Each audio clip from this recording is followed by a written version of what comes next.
खुद हैरान हूं, और आप में से बहुत सारे लोगों ने भी इन दवाइयों का प्रयोग किया होगा, और आप भी आज सोचते होंगे कि जब आपने ये दवाइयां खाई, कहीं आपने भी वही सब स्टैंडर्ड दवाइयां तो नहीं खाई। इस फार्मा कंपनी ने 77 करोड़ 50 लाख रुपए के चुनावी बॉन्ड्स खरीदे हैं। ध्यान से सुन लीजिएगा, 77 करोड़ 50 लाख रुपए का चंदा चुनावी बॉन्ड्स के जरिए इस कंपनी ने दिया है, जिनमें से 61 करोड़ रुपए के चुनावी बॉन्ड्स इस कंपनी ने बीजेपी को दिए, 5 करोड़ के चुनावी बॉन्ड्स कांग्रेस पार्टी को दिए, और 3 करोड़ रुपए के चुनावी बॉन्ड्स समाजवादी पार्टी को दिए, और 1 करोड़ रुपए के चुनावी बॉन्ड्स इस फार्मा कंपनी ने आम आदमी पार्टी को दिए। यानी सरकार किसी की भी बनेगी, विपक्ष की बने या बीजेपी की बने, इन्होंने अपने आप को पूरी तरीके से सुरक्षित कर लिया है। सब पार्टियों को पैसा दे रहे हैं, सब पार्टियों को चुनावी चंदा दे रहे हैं। किसी की भी सरकार आएगी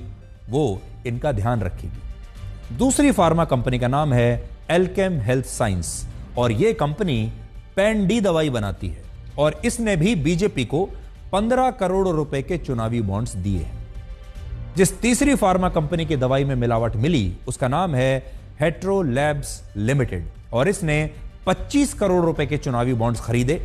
25 करोड़ में से 20 करोड़ रुपए के चुनावी बॉन्ड तेलंगाना में के चंद्रशेखर राव की पार्टी को दिए, और 5 करोड़ रुपए के चुनावी बॉन्ड्स इसने बीजेपी को दिए। चौथी दवाइयों की कंपनी का नाम है सन फार्मा। बहुत बड़ी कंपनी है जिसका नाम है सन फार्मा, और इस कंपनी ने बीजेपी को 31.5 करोड़ रुपए के चुनावी बॉन्ड्स खरीदकर चंदा दिया था।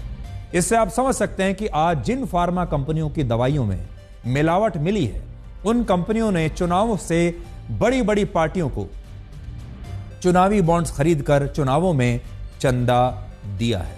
हालांकि सन फार्मा और टोरेंट फार्मा कंपनी ने कहा है कि जिन दवाइयों में मिलावट मिली है वो दवाइयां नकली हैं और इन्हें इन कंपनियों ने नहीं बनाया है। यह स्पष्ट करना भी जरूरी है हमारे लिए, क्योंकि इन दो कंपनियों ने अपना स्पष्टीकरण दिया है और कहा है कि सैंपल में जो दवाइयां पकड़ी गई हैं, जांच में जो सैंपल्स पकड़े गए हैं, वो दवाइयां इन्होंने बनाई ही नहीं है, और कोई और ऐसी कंपनी है जो इनका नाम का ठप्पा लगाकर इनके नाम से नकली दवाइयां बेच रही है। ऐसा टोरेंट ने भी कहा है और सन फार्मा ने भी कहा है।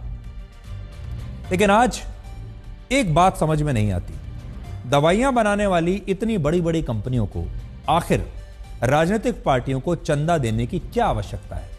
ये जो दवाई बनाने वाली कंपनियां हैं, ये हमारे देश के इस लोकतांत्रिक प्रक्रिया में यानी चुनावों में हिस्सेदार क्यों बनना चाहती हैं? आखिर क्या वजह है? क्या ये हमारे देश के लोकतंत्र में बहुत भरोसा करती हैं? क्या ये समाज सेवा कर रही हैं? इनकी मंशा क्या हो सकती है? दवाई बनाने वाली कंपनी बड़ी बड़ी पार्टियों को चंदा देती है, चुनावी चंदा दे इलेक्शन बॉन्ड्स के जरिए, इसके पीछे क्या मंशा हो सकती है? क्यों करना चाहेगा कोई ऐसा? यह एक बड़ा सवाल है जिसका जवाब आज हमारे पास भी नहीं है।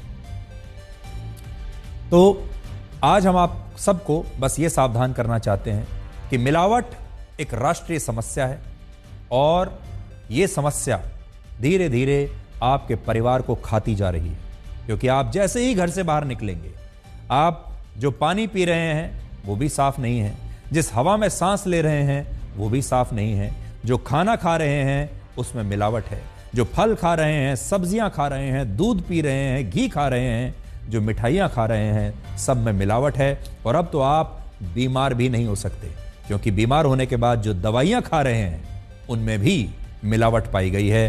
तो कहां जाइएगा, जहां जाइएगा हमें पाइएगा, यानी जहां जाइएगा मिलावट पाइएगा।